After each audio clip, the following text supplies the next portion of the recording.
Déjeme saludar al maestro Jesús Lemus, periodista independiente, el que sí sabe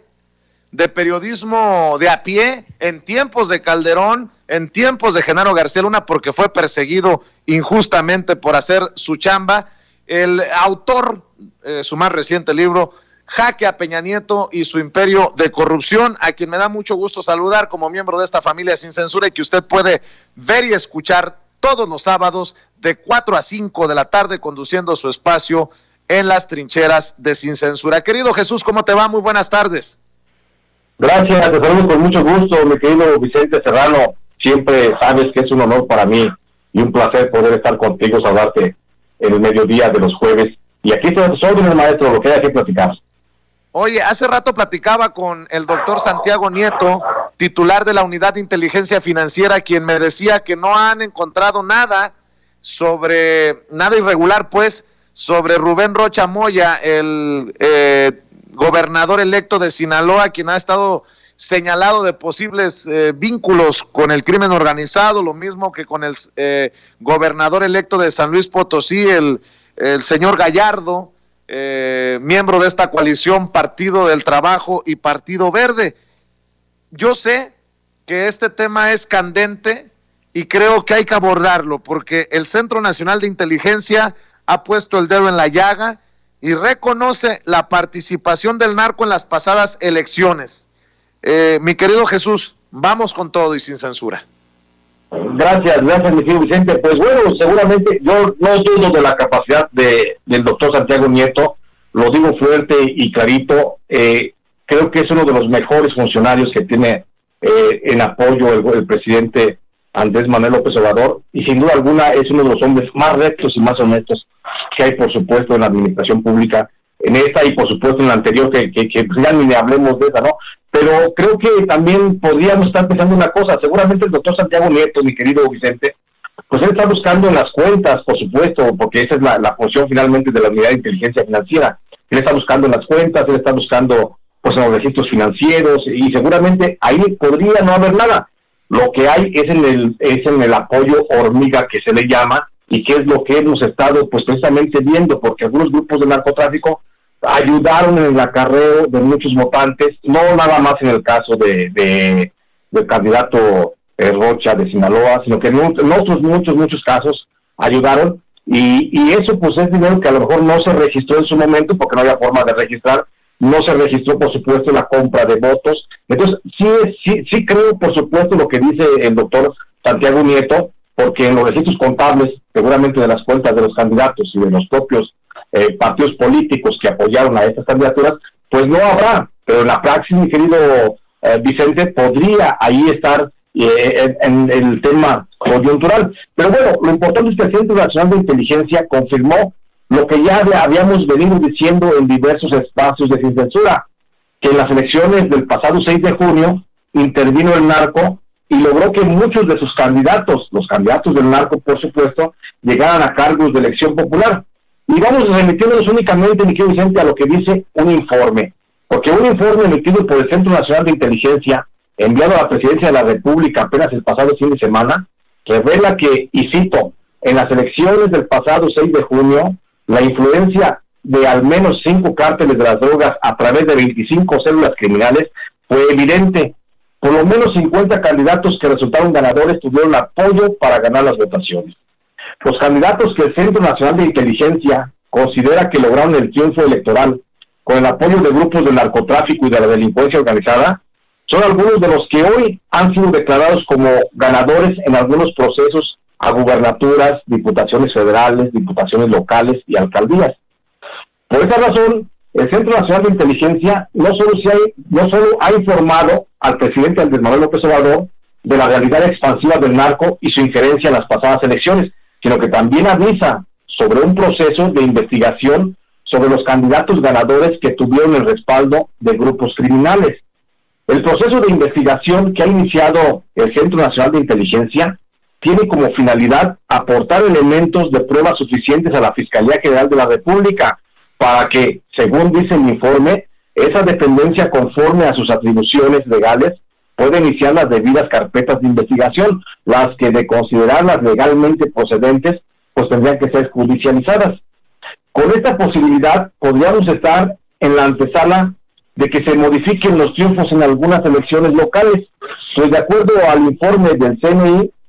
la intención es que ningún candidato que haya sido elegido mediante el respaldo del narco o la delincuencia organizada pueda ejercer el cargo público del que ya hoy se han posicionado mediante las respectivas constancias de mayoría. Y eso creo, mi querido Vicente, que sería acorde con la política, por supuesto, del presidente López Obrador, que no haya infiltración del narco en ningún cargo de elección popular. De la lista de los 50 candidatos que presuntamente fueron apoyados por el crimen organizado, destacan los nombres de 3 ganadores a cargo de elección de gubernatura: Alfonso Durazo Montaño, de la coalición Morena PT Partido Verde Ecologista en Sonora; Ricardo Gallardo Cardona, de la alianza PT Partido Verde Ecologista de México en San Luis Potosí; y Rubén Rocha Moya, candidato de Morena y del partido local Alianza Sinaloense en Sinaloa. Según el informe, al que por supuesto nos sujetamos porque es un informe oficial del Centro Nacional de Inteligencia, Alfonso Durazo Montaño pudo haber sido financiado y apoyado logísticamente por miembros del cártel de Sinaloa. Pues no hay que olvidar que existe un estrecho vínculo de amistad entre el candidato de Morena y el narcotraficante Ismael Zambada García, el jefe del cártel de Sinaloa. Además de que también Durazo Montaño cuenta con relaciones muy personales al interior de la familia de Joaquín Guzmán Loera, y esto también dicho por el Centro Nacional de Inteligencia en otros informes. Esas mismas relaciones también se atribuyen por parte de los agentes de campo del Centro Nacional de Inteligencia al candidato ganador de Morena en Sinaloa, Rubén Rocha Moya, quien es señalado de haber negociado con el cártel de Sinaloa a través de Ismael Zambada García y Rafael Caro Quintero para que muchos votantes fueran coaccionados en su intención del voto. Por lo que hace al gobernador electo de San Luis Potosí, Ricardo Gallardo Cardona, además de que existen expedientes en su contra dentro de la Fiscalía General de la República, que, ojo, hablan de un proceso paulatino de enriquecimiento ilícito desde el 2015 a la fecha, se le señala de haber recibido financiamiento por parte del cártel de los Zetas. Y esta relación entre Zetas y la familia de Gallardo Cardona, pues no es nueva, mi querido Vicente, esta ya es vieja y hay muchos testimonios y documentos, por supuesto, periodísticos que hablan de esa posibilidad. Aun cuando no ganó el candidato del Movimiento Ciudadano a la gobernatura de Chihuahua, Alfredo Lozoya Santillán, también es investigado por su probable relación con miembros del crimen organizado del Grupo de la Línea, quienes habrían influido en el electorado, lo que finalmente no le alcanzó para el triunfo y solo quedó en tercera posición, pero también como respaldo de la Línea el candidato de Movimiento Ciudadano en Chihuahua. En la lista de los relacionados con el narco, que resultaron ganadores en las elecciones pasadas, también destaca el diputado electo por Guanajuato, por parte de la alianza PT, Morena, Partido Verde Ecologista, un señor de nombre Manuel Reyes Carmona, quien habría recibido financiamiento por parte de la organización criminal del cártel de Santa Rosa de Lima, la que se dedica principalmente a la extracción y tráfico ilegal de combustible robado y que lideraba el famoso Marro. Otro de los candidatos ganadores de la pasada elección es el diputado Francisco Javier Huacuz Esquivel, quien se religió como candidato del Partido Verde y del Partido del Trabajo por el Distrito 12, con cabecera en Apaxingán, en donde contó con el respaldo del cártel de los Viagra, una decisión del cártel de los Caballeros Templarios que controla esa zona de Tierra Caliente. Otro diputado electo que ganó la elección con el apoyo del crimen organizado es Miguel Pavel Jarero Velázquez, quien se religió como candidato de la alianza PT Verde Ecologista por el Distrito 1, con cabecera en el municipio de Santiago Ixcuintla, en Nayarit. Este legislador se encuentra relacionado con un grupo criminal del cártel Jalisco Nueva Generación, de quien se presume recibió apoyos para el financiamiento de su campaña y movilización de muchos votantes. En las mismas condiciones de haber recibido apoyo de un cártel, también se encuentra el exdiputado federal del PAN, Armando Tejeda Cid, que fungió como secretario de elección del PAN en Michoacán, que de acuerdo a las investigaciones del Centro Nacional de Inteligencia, habría facilitado al menos el diálogo entre candidatos de ese partido a diversas alcaldías y diputaciones locales en el estado de Michoacán. De acuerdo a fuentes del Centro Nacional de Inteligencia, Armando Tejeda Cid acercó a por lo menos media docena de candidatos del PAN con representantes del cártel de los Caballeros Templarios, entre los que se mencionan Manuel Gálvez Sánchez, hoy alcalde electo de Zaguayo, y Samuel Hidalgo, ganador de la alcaldía de La Piedad, quienes pudieran haber sido financiados con recursos ilegales. Las regiones en donde, de acuerdo el Centro Nacional de Investigación, contaron con mayor presencia del narco para inclinar la balanza electoral, aun cuando en muchos casos no lograron su cometido, son al menos 73 localidades, principalmente de los estados de Chihuahua, Nuevo León, Michoacán, Guerrero, Sinaloa, Sonora, Veracruz, Tamaulipas, Coahuila y Zacatecas. Ahora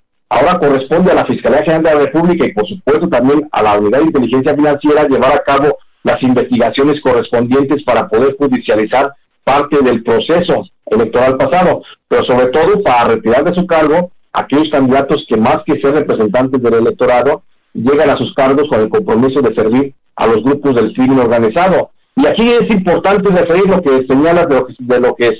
explicó el doctor Santiago Nieto, a que seguramente en las cuentas oficiales no aparecerá ese apoyo, mi querido Vicente, pero en la práctica, insisto, en la movilización, en la coacción al voto, que no se puede registrar por la propia naturaleza de esos hechos, pues ahí estuvo, por supuesto, la mano metida del narcotráfico, y así lo señala el Centro Nacional de Inteligencia. Este es mi reporte, mi querido maestro. Pues qué fuerte este reporte del Centro Nacional de Inteligencia al que nos apegamos y referimos porque, bueno, pues porque es muy delicada la información y porque muchos de estos personajes terminarán gobernando, Jesús. Es el Centro Nacional de Inteligencia el que comenzó esta investigación de los candidatos que participaron en el reciente proceso electoral, ¿no? Exacto, y es como te digo, mi querido Vicente, hay que hacer mucho hincapié y como tú dices, ser muy cuidadosos porque tenemos esa responsabilidad de informarle bien a la gente. Somos muy cuidadosos en el sentido de no emitir siquiera una opinión respecto a estas investigaciones. Son trabajos de campo que se hicieron, que fueron emitidos por agentes, pues por espías pues del Centro Nacional de Inteligencia, que siguen operando, por supuesto, para resguardar la seguridad nacional, y que de alguna forma se puede documentar esa relación, ese acercamiento, y son diálogos, por ejemplo, en algunas ocasiones, pues que no quedaron plasmados en ningún documento de tipo financiero que hoy pudiera rastrear la unidad de inteligencia financiera. Por eso yo también insisto, le doy mucho la razón al doctor Santiago Nieto de que pues en el documento y en los manejos financieros formales pues no hay una sola evidencia posiblemente, pero de lo que sí, y aquí está la confrontación pues del Centro Nacional de Inteligencia, de lo que sí hay es que muchas células criminales pues apoyaron a por lo menos 50 candidatos, te digo, desde cargos de diputación a locales, federales, alcaldías, hasta gubernaturas. Entonces es un tema así muy escabroso que también nosotros como periodistas debemos estarlo planteando a la gente de la manera pues más precisa y no estar también así como inventando o sacando notas al aire, ¿no? Pero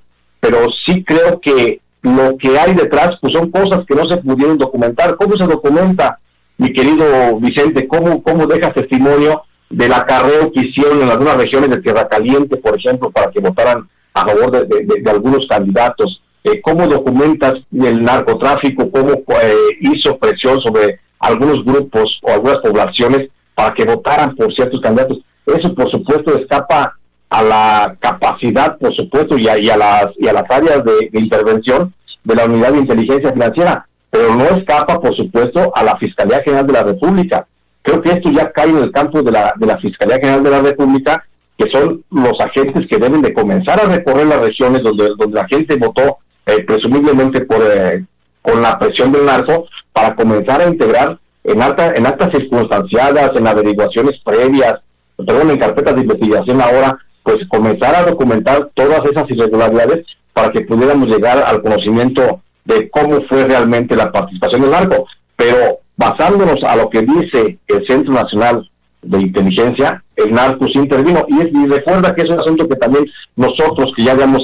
platicado sobre el tema, hemos sabido, pues porque hemos estado recorriendo las regiones, mi querido Vicente.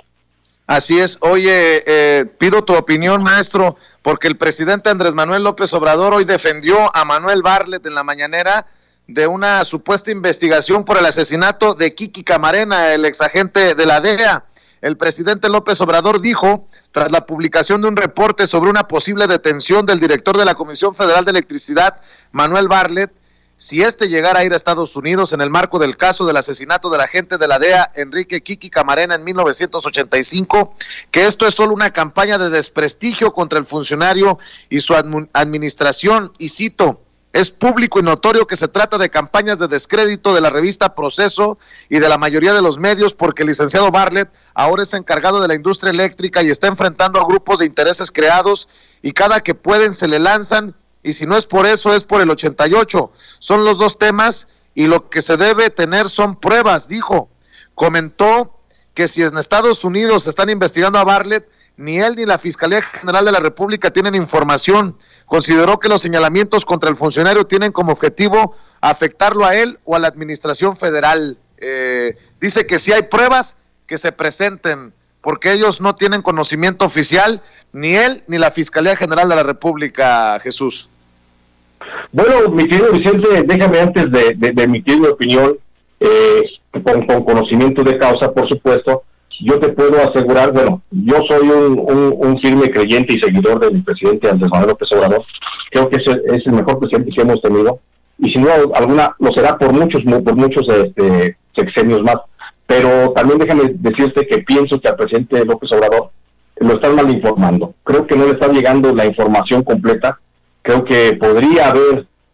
una mafia de control de la información dentro de la presidencia de la República que no le está llegando y que hacen que cometa este tipo de pifias. ¿Por qué? Porque sin duda alguna la participación, por lo que yo sé,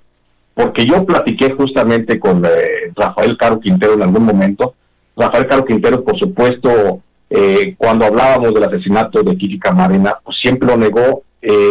nunca reconoció esa posibilidad, aun cuando estábamos unidos en aquel hoyo que se llamaba Puente Grande. Nunca reconoció ni en una plática de amigos, ni de las informales, ni nada, nunca reconoció, y yo no creo que Rafael Caro haya asesinado finalmente a Kiki Camarena. Lo que sí creo, y de acuerdo a la versión que se desprende de muchas pláticas, es que fue una participación directa de la CIA con el gobierno mexicano de aquel entonces, en donde por supuesto hay una intervención muy directa de Manuel Bartlett, que en aquel tiempo era secretario de Gobernación. Por supuesto que hay una investigación en Estados Unidos. Si la conozco yo, si yo sé de eso por fuentes filtradas de la DEA, pues se me hace extraño, demasiado extraño, mi querido Vicente, que no la conozca el propio presidente de la República, que debe ser el hombre más informado. Creo que esta defensa que hace el presidente López Obrador de Manuel Bartlett es de muy alto riesgo político y de muy alto riesgo pues para la imagen de la transformación que estamos viviendo hoy justamente en nuestro país. Pero de que hay muchos indicios, no te puedo decir porque yo no estuve en el lugar de los hechos el día del asesinato, pero me baso a los indicios que hay, a las versiones, a los testimonios sobre el asesinato de Kiki Camarena y del piloto Salazar, que fue una intervención directa del Estado mexicano, ni siquiera fue del narcotráfico, y en esa intervención por supuesto que hay una participación directa de Manuel Bartlett. No creo que sea muy conveniente seguir defendiendo lo impoluto que pudo haber sido en su momento Manuel Bartlett. Creo que sí hay una relación en ese asesinato, al menos por encubrimiento, que sería en el más extremo y más dócil de los casos, ¿no? Pero se me hace muy imprudente que alguien que asesora al presidente en materia de comunicación permita que el presidente de la República se ponga a defender a Manuel Bartlett cuando existen muchos elementos, mi querido Vicente, y te lo digo a riesgo de mi propia seguridad, por supuesto, de que Manuel Bartlett tuvo mucha participación en ese asesinato, te digo, al menos por encubrimiento, y creo que sí es viable el asunto de que va a ser juzgado pronto en Estados Unidos, porque Estados Unidos es una afrenta que no ha olvidado el asesinato de su agente de la DEA en México, y creo que eso nos esclarecería también muchas cosas. Yo no conozco a Manuel Bartlett en lo personal, no tengo ninguna animadversión contra él. Yo estoy contando la historia como la voy recabando, como la he podido recabar, y yo te puedo asegurar que por las versiones, por los testimonios del propio Rafael Caro Quintero, uno de los grandes responsables del asesinato de Kiki Camarena que encubrió, por supuesto, a la intervención de la CIA en México, que es el verdadero responsable del asesinato de esta gente, pues fue justamente Manuel Bartlett, y creo que sí le corresponde en este momento pues responder ante la justicia norteamericana. Yo, te lo voy a decir también muy claro, no soy mucho de la línea de la revista Proceso, pero en este caso creo que la investigación está sólida, la información está muy sólida. Yo sí le doy el crédito a la revista en este caso y concretamente en lo que se está señalando, pero porque te digo, por los elementos que tengo por conocimiento de causa. Muy bien, Jesús. Nada más por no dejar, porque respetamos a la audiencia, ¿qué le dices a la gente que no está muy de acuerdo con las declaraciones que se hacen hoy en Sin Censura en relación a tus pláticas con Rafael Caro Quintero? Tal vez no entienden ellos que tú estuviste injustamente en prisión, ellos tal vez muchos piensen que lo entrevistaste en algún lugar. Bueno, tú estuviste en prisión con Rafael Caro Quintero. ¿Qué le dices a la gente que podrían cuestionar por qué creerle más a un narcotraficante o a un presunto narcotraficante que al mismo funcionario? Bueno, yo le diría a la gente que yo tuve la posibilidad de convivir en forma diaria por más de 2 años y 5 meses dentro de la cárcel de Puente Grande con Rafael Caro Quintero. No fuimos los grandes amigos, pero siempre me dispensó un gran cariño. Tampoco me influye la opinión, por supuesto, aquella relación que se cortó cuando cada quien salimos de nuestros encierros por las causas que hayan sido. Pero decirle a la gente que son versiones arrancadas directamente de la versión de Rafael Caro Quintero. Y en el caso de por qué creerle más a un delincuente que a un funcionario, pues eso es muy ambiguo, mi querido Vicente, porque a final de cuentas son dos versiones que se van a contraponer, y únicamente decirle a la gente que existen todos los elementos, y no nada más basado en aquellas pláticas, sino también en investigaciones que otros periodistas han hecho al respecto sobre la muerte de Kiki Camarena, que no apunta todo a que ni siquiera fue Rafael Caro Quintero en ese momento el que ejecutó a este agente, sino que fueron, por supuesto, un agente de la CIA que está plenamente identificado, que fue el que participó, el que actuó en plena colaboración con el que y en plena protección del gobierno federal de aquel entonces, donde pues sabemos que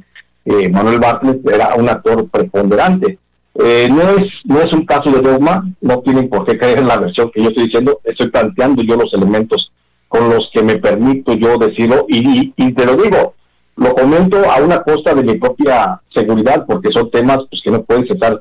diciendo al aire, ¿no? Digo, sin tener los elementos suficientes para poder considerar que tu versión periodística pues no está fincada en la realidad. Entonces, creo que la versión yo la fundamento únicamente en lo que he investigado sobre el caso, en la versión del propio actor, que es el propio Rafael Caro Quintero, y bueno, y en los documentos que existen también dentro de la investigación, en el expediente que se lleva a cabo en Estados Unidos por parte de la DEA. Insisto, no hay ninguna animadversión contra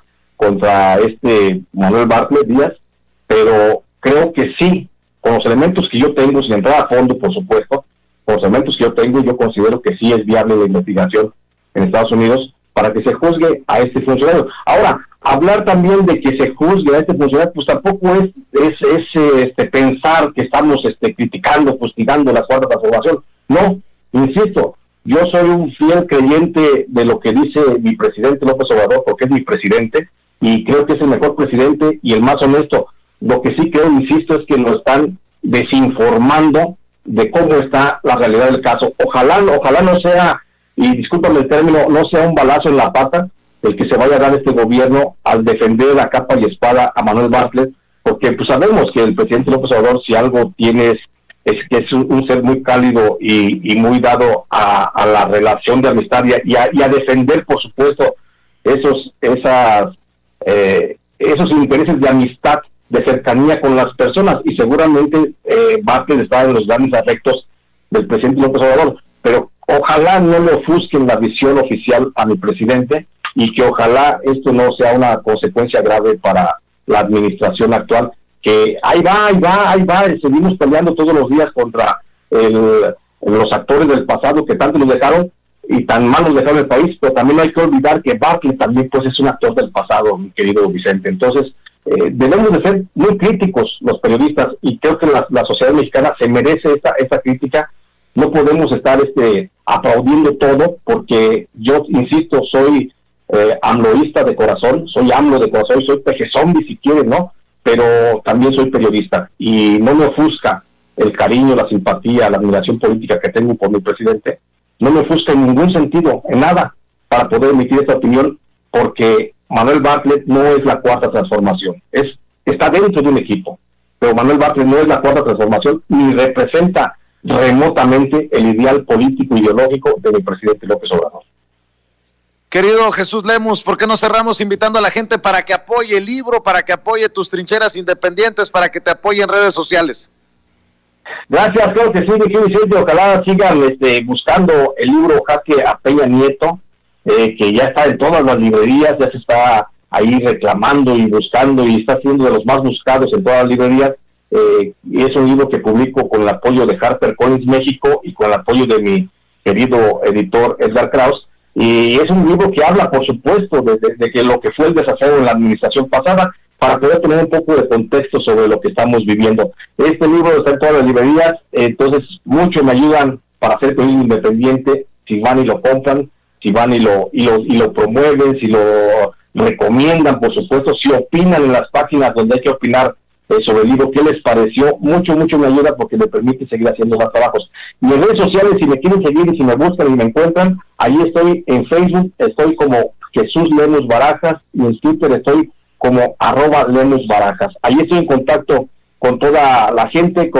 que me sigue, que me busca, que me pregunta, pues alcanzo a contestar, y tengan paciencia, estoy contestando todos los mensajes, nada más que a veces sí tardo un poquito porque son muchos. Y si me quieren encontrar en textos, me encuentran en el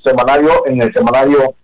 Ángel Metropolitano de la Ciudad de México, y me encuentran también en Los Angeles Times, donde también colaboro de manera frecuente, y ahí estoy subiendo mis artículos, los difundo en mis redes. Y por supuesto, el espacio día que tengo, pues es sin censura, los sábados de 4 a 5 de la tarde, donde platicamos pues temas de importancia social y de importancia para el gremio informativo. Y agradecerte mucho, mi querido Vicente, y siempre estoy a tus órdenes.